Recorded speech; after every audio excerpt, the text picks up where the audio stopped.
The most dangerous place to be is not in poverty, not in rejection, not even in failure.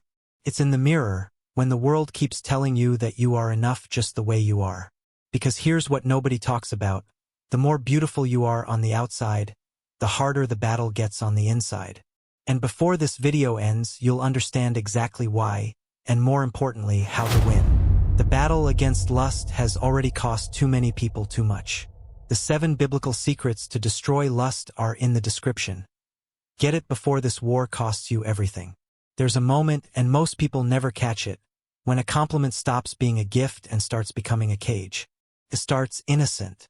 Someone tells you you're attractive. People notice you when you walk in a room. You get attention without asking for it.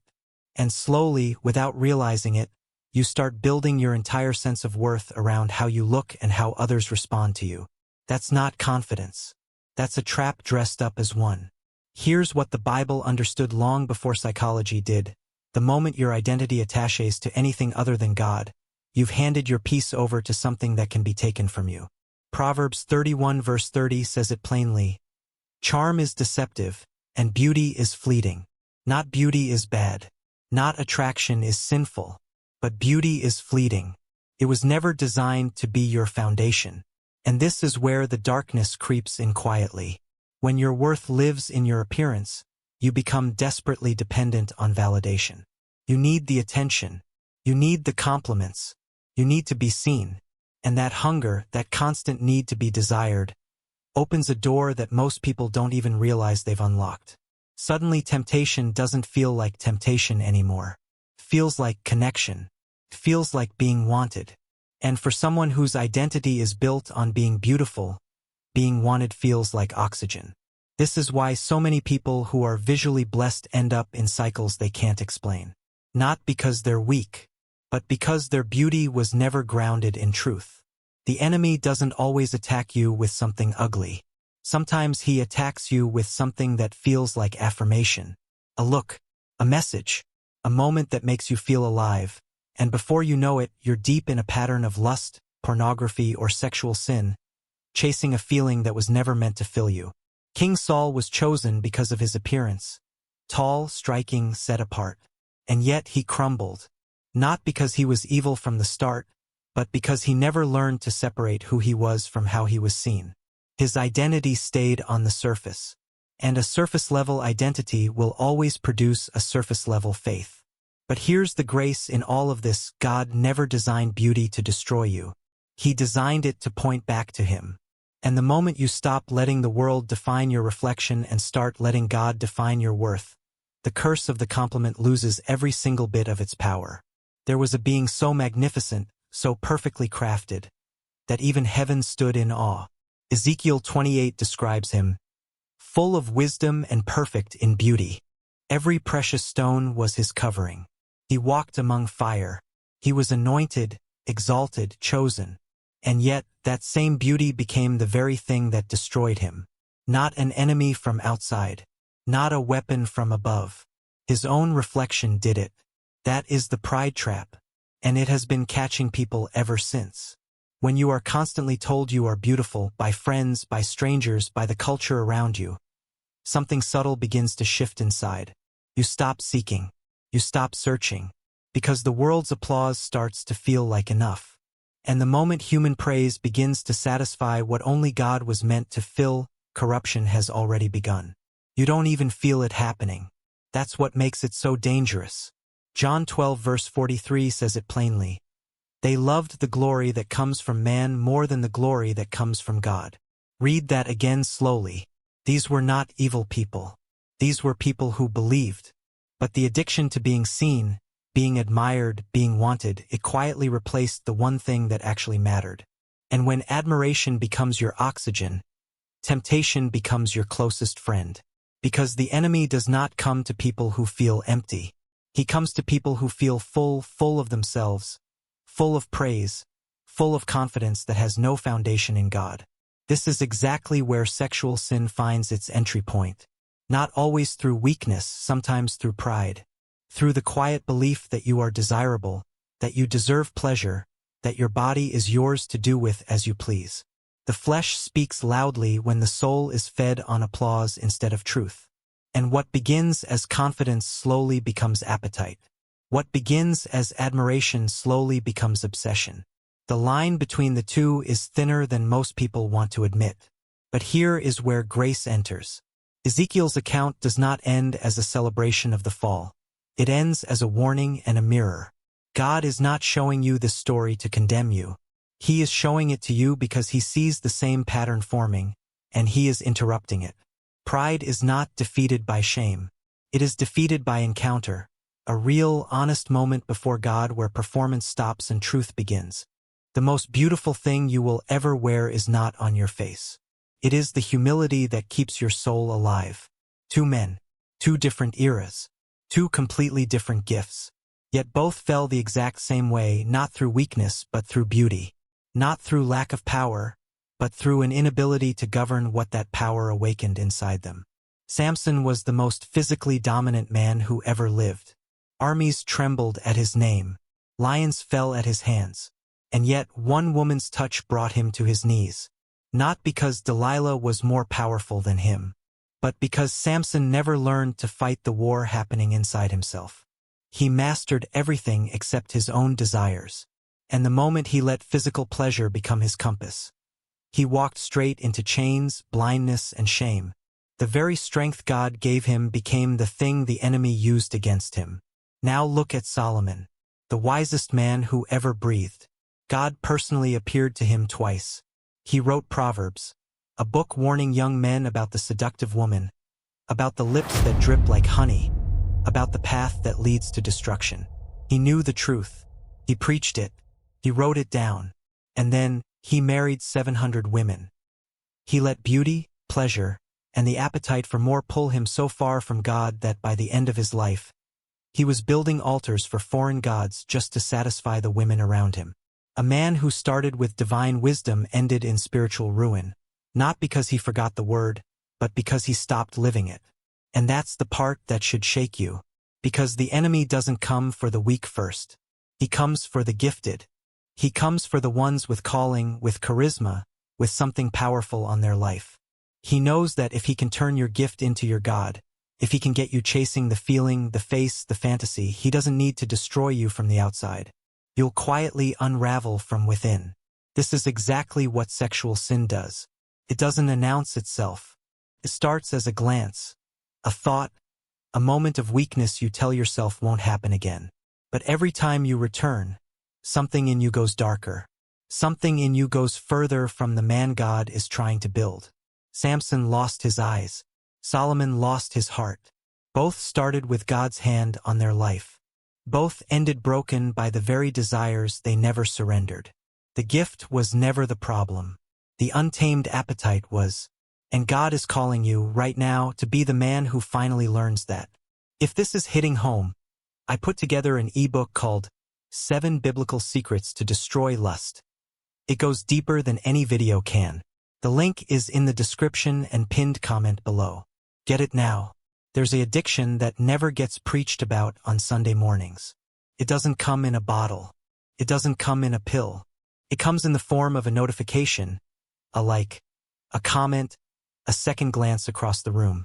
And for someone who has been blessed with beauty, that addiction starts early, grows quietly, and hollows out the soul before you even realize what's happening.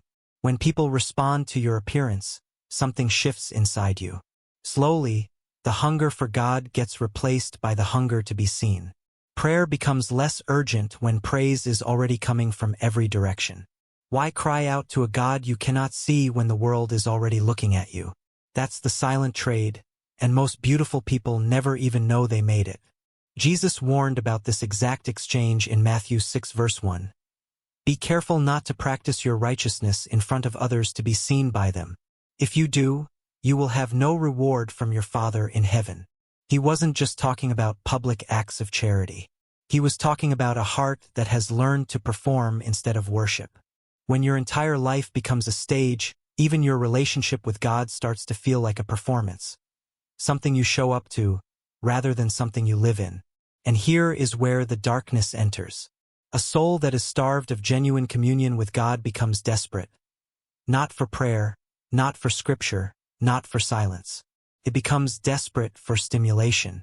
That's when temptation stops being a passing thought and starts becoming a daily ritual. Lust, pornography, masturbation, these aren't just moral failures.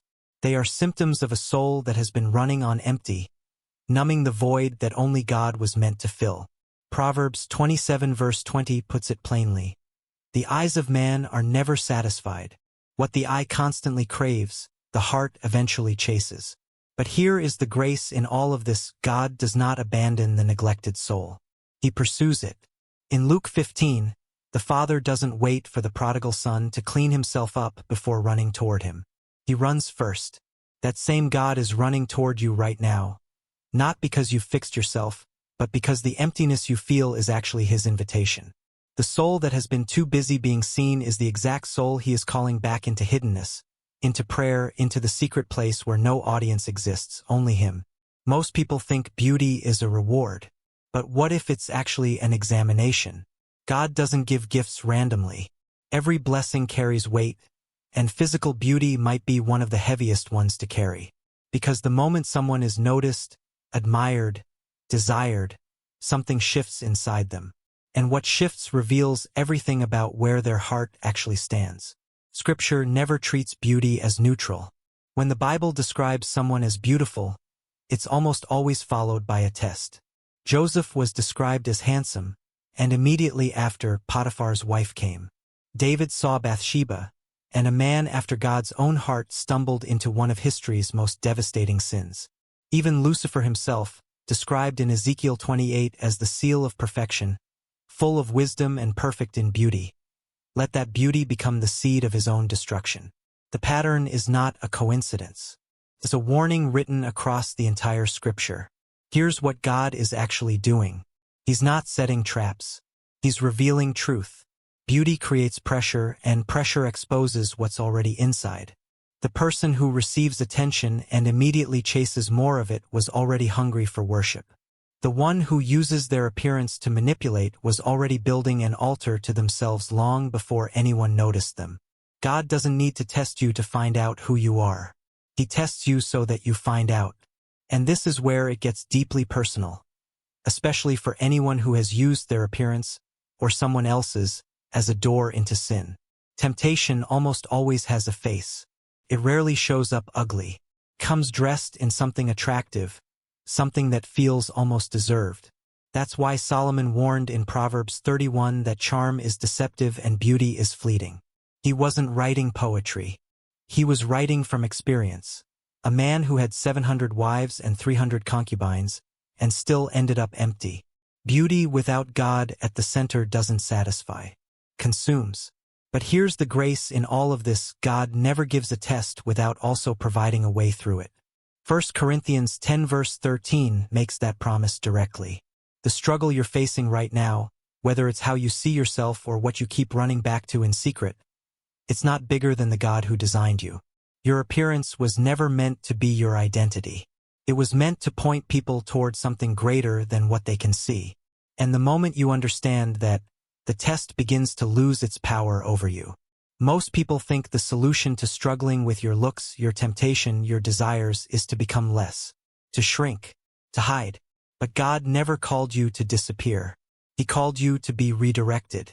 There's a reason David was described as handsome, Joseph was described as well-built and good-looking, and yet both of them walked through fire before they walked into their purpose.